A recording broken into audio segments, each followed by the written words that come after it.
Your price is too high. How many times have you heard that?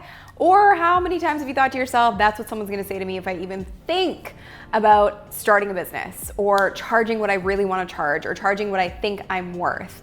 It's a very common and probably I would say the most common response that you get from somebody who feels like they're not ready to invest in what you're offering, regardless of what that is.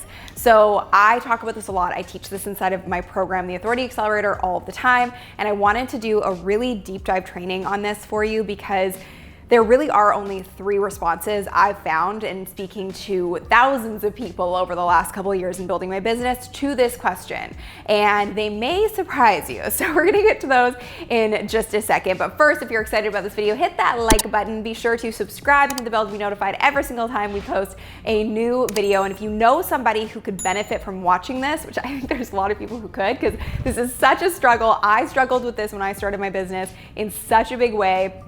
And I'm so excited to give you this information because I think it's gonna be really helpful for you in making more money, bringing in a more amazing clients, because that's what you deserve and should have, and overall just creating more peace of mind in your business. All right, so let's dive in. So the first thing I wanna talk about is, let's just do like a little pros and cons list, because I love one of those, but sacrificing on your price versus charging what you're worth. So sacrificing on your price. So let's say someone says to you, your prices are too high, and you're like, oh, okay, well, I'm gonna discount it then, and I'll give it to you for 50% off or whatever it may be.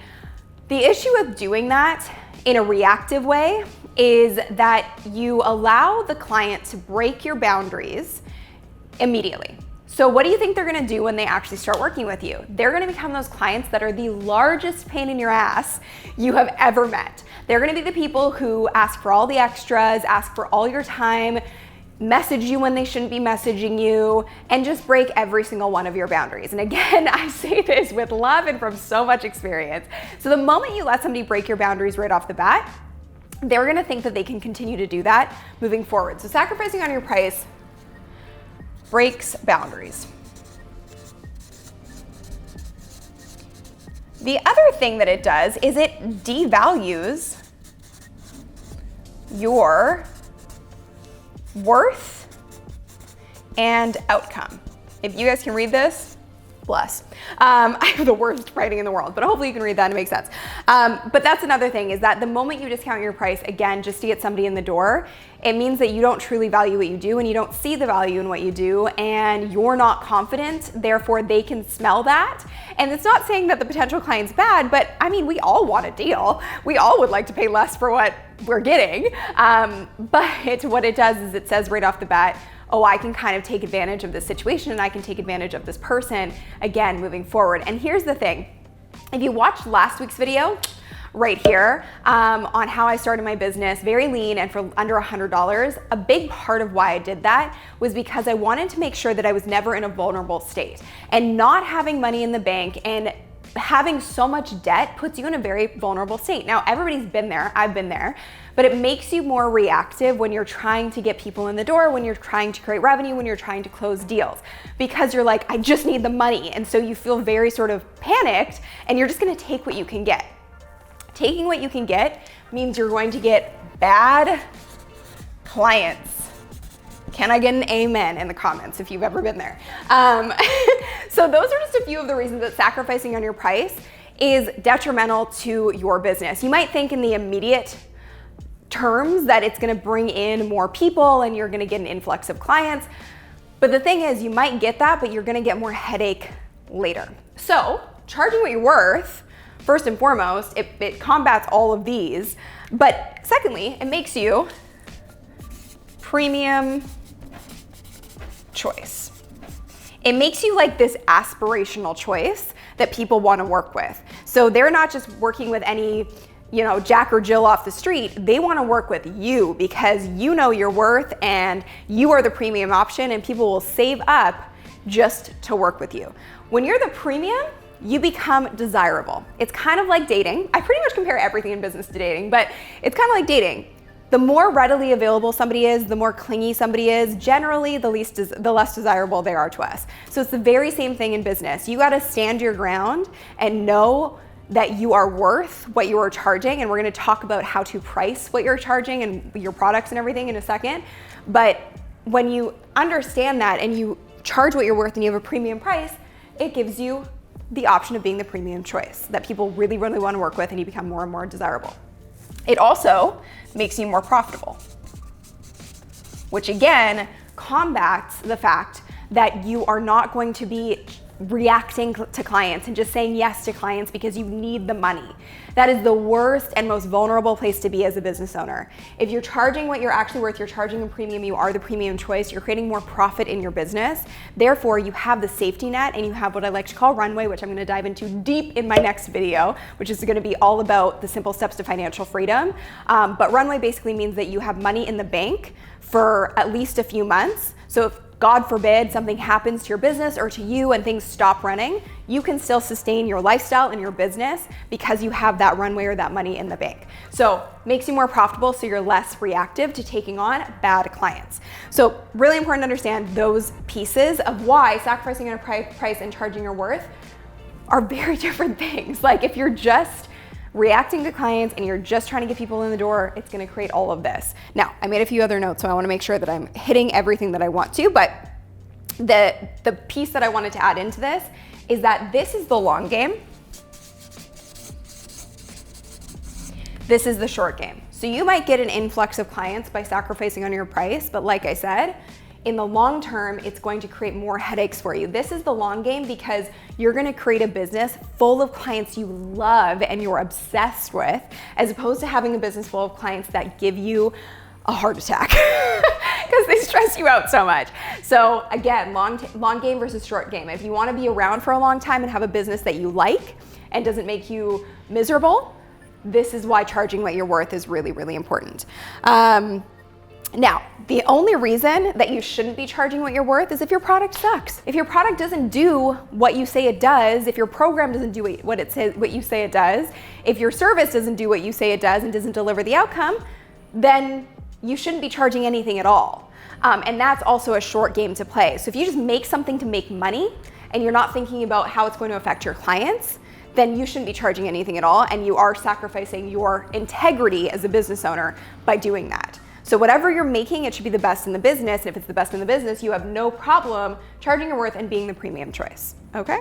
Okay. And the final thing I want to say on this before we dive into pricing and how to price is that when people know that they're working with the best and when they actually have skin in the game, meaning that they have invested money into you and it's a decent amount of money for them, they are going to be so much more committed to getting to the outcome that your service, product, etc. provides, which is a win-win for both scenarios. The client is gonna get what they want, so they're going to see success and they're gonna get the outcome that you're telling them they will, and you're gonna get an amazing testimonial and amazing social proof that you therefore can use to continue to scale your business and share the results with other people to say, yes, I am the best, which is going to attract even more amazing clients to you. So that's a big part of this, is charging what you're worth makes people committed. If someone's buying like a $19 ebook, do you think they're actually really committed to the outcome of that ebook? Or do you think it's more of a mass play versus I'm actually gonna change your life with this? Okay, and if you have a $19 ebook, don't get mad at me, but I'm just saying, and I've charged all levels.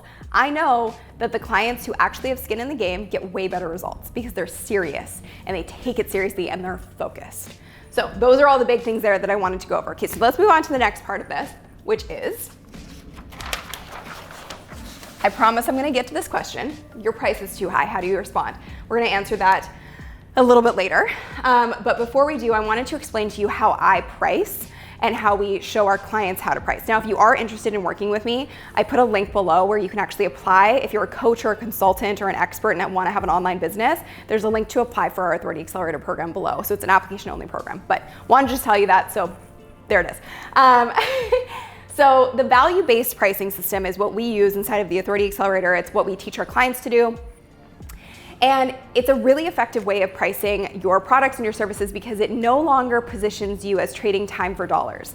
And it no longer positions you as charging hourly because that doesn't really serve any benefit. And again, doesn't create this level of commitment that people need in order to really create transformations.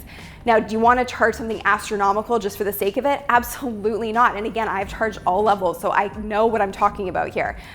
And what I know to be true is that value-based pricing is the best model to actually land on how to price your programs and services. So what is it? Let me tell you. So value-based pricing looks like this.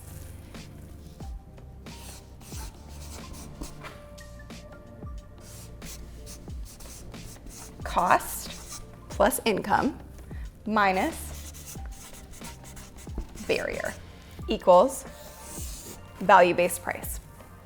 What the heck does that mean? So why this is so powerful is that you're looking at the cost to your client. So you actually do the research, you speak to a lot of people who are in your ideal client realm, and you get to know what it's costing them to not get the outcome that you're gonna provide through your paid program, service, offer. And that is mentally, financially, and emotionally. And then you have your income. So that's you as the business owner, realistically, to keep your business afloat, to pay your bills every month. What is your income goal? Let's just say it's 10K a month. And you then would set your goal, if you have, let's say, a $2,000 program or offering or something like that, then you would need to sell 5 of those. That seems pretty manageable and doable, especially when you're creating an outcome that transforms people's lives or businesses, which is what a good program or offer does. It actually creates a transformation. Because at the end of the day, people aren't paying for time. We all don't have enough time. That's one of the biggest complaints you'll ever experience with anybody in your life, is that I never have enough time, there's not enough time in the day, I wish I had more than 24 hours. So creating this really long program and thinking you could charge more because of it isn't actually the case. It's the outcome and the transformation you create that creates the value of it. So people aren't paying for time, people are paying for results and paying for transformations. So what are your income goals? What's the cost to the client financially, emotionally, and mentally? And then what's the barrier to entry? So this is doing research in your market to see what's everyone else charging and making sure that you understand what people are already paying for this solution, and then you can kind of cross-reference that with what you're gonna be charging. So cost plus income minus barrier to entry equals the value-based price. So before I dive into the responses to your price is too high, I wanted to give you an example of this. So let's just say that I actually have a client who does this, and I love her, and she helps women heal their acne using natural methods, and her results are insane. She is amazing. She was telling me the other day that there were some moms talking like with one of her friends across the country, and they were saying, oh my gosh, there's this celebrity like skin specialist that I've been following on YouTube, and that was her. And so she started to really build a name for herself, and we have talked a lot about pricing. And so the cost for her clients is actually very high. And when she's been speaking to clients, they're saying things like, I've missed a week of work because I'm so embarrassed about my acne. I'm paying for therapy because of the mental toll that it's taking on me. I'm going for a facial every 2 weeks. Those things add up. That at least is like almost $1,000 a month. Now, her program does not cost $1,000. It's actually slightly less. So the value of her program is super high when you consider the costs that her clients are experiencing by not having this solution. Her program actually works, so the value of her program is so high to her clients, and her income goals, she's able to hit them because she's hit a price point that allows her to, not sell too many people, but have a good amount of clients that are manageable, that are paying her a decent amount to get this amazing cost to them solved. So no more therapy, no more missing a week of work, no more, X, Y, and Z, the mental, financial, emotional toll that it's taking. So you could be selling business services, you could be selling health and wellness, you could be selling personal training, whatever it is, but there is a cost, and that's why people want to buy a solution. So you gotta figure out what that cost is, and then base your price off of that in your income goals, and research what the barrier to entry is right now, meaning what is the average cost in the marketplace for the solution that you're providing, and what should yours be based around that and the other 2 factors. So that's value-based pricing. All right, moving on to what you came here for, which is your price is too high. I think you need to understand all of that before I get into the answer to this question and the 3 responses to this question, the only 3 responses that I think you really need. So let's dive into those now. Recap, compare, and fit. So what do I mean by that? Recap means, okay, let's go over what this is currently costing you. And this is something that you would talk to the potential client about and say, okay, with where you're at currently, tell me what's going on with your situation. Like, what is this currently costing you on a mental level, on an emotional level, on a financial level? So with the example I gave earlier, it's close to $1,000 a month. So recap that cost and make it really clear that that's the current cost. And you want to repeat it back to the person, because a lot of the objections around your price is too high comes from a place of scarcity and comes from a place of nothing else has worked, so why would this work for me? And I don't want to pay you because nothing's worked. So it's this internal monologue that's happening for the person who is objecting, because they've lost all hope and they really don't think that anything else is going to work, which is totally fair once you get to that point. But you need to help this person through to make the decision, because you know what you have to offer is actually going to work for them. So you want to recap, okay, so currently this is costing you, let's say $1,000 a month. It's costing you $1,000 a month. And then the next thing you say is, and when you say my price is too high, what are you comparing that to? And then you want to kind of reiterate again, are you comparing that to the therapy sessions that you're currently doing once a week that you don't feel like are progressing you? Are you comparing that to the facials that you're spending a couple $100s on every 2 weeks that aren't helping with your acne problem? Are you comparing that to maybe another program that you took that I'm unaware of? And it kind of adds a level of clarity of like, what am I comparing this price to? Why am I saying this is too high? Is it because I'm comparing it to those things that have not worked for me? So of course, $1 would be too high because nothing has worked. So you then compare it and stop talking. Let the person kind of let that sink in, because they really have to think about what are they comparing it to. And then the final thing is, if they still won't budge on it, this is the final thing that I say. It's something along the lines of, listen, I don't want to take your money if you don't think this is going to work, and if you're not committed to the process of making it work, because this is not a magic pill. It's not going to work overnight, and that's never what I'm going to guarantee. And I only want clients who are committed. So I understand that you are committed and you really want this problem to be solved, and I'm prepared to help you with that, and I know I can, but I don't want to work with you if you're not committed to that outcome as well, and I don't think it's beneficial to either side. Then just stop talking and let them do it. Let them go with it and let them kind of let it marinate, because a lot of the times people will say, no, I am committed and I want to do this, I'm just scared. And then you can kind of talk through that, but that's the process of getting people to the place where they realize, oh no, it's not too high, it's just too high compared to the things that I've done before that haven't worked, and that's why I've come to you, and you are going to actually help me with this, so I am willing to pay you. So that's my whole process of how to do this. If you like this video, hit the like button below. Be sure to subscribe, hit the bell notification, get notified every single time I post a new video. Share this with someone who needs to see it, because I think it'll help a lot of people. And like I said, if you want to apply to be a part of our Authority Accelerator program, you can click the link below this video. It is for coaches, consultants, and experts who want to elevate their income, impact, and authority online in an evergreen way using my help and working with my team. So application only, application is below. If you want more info on all of this stuff, check out this video on how I started my business for less than $100, and this video on the one thing that I needed to know in order to become a millionaire. Thanks for watching, and I'll see you in the next one. Bye.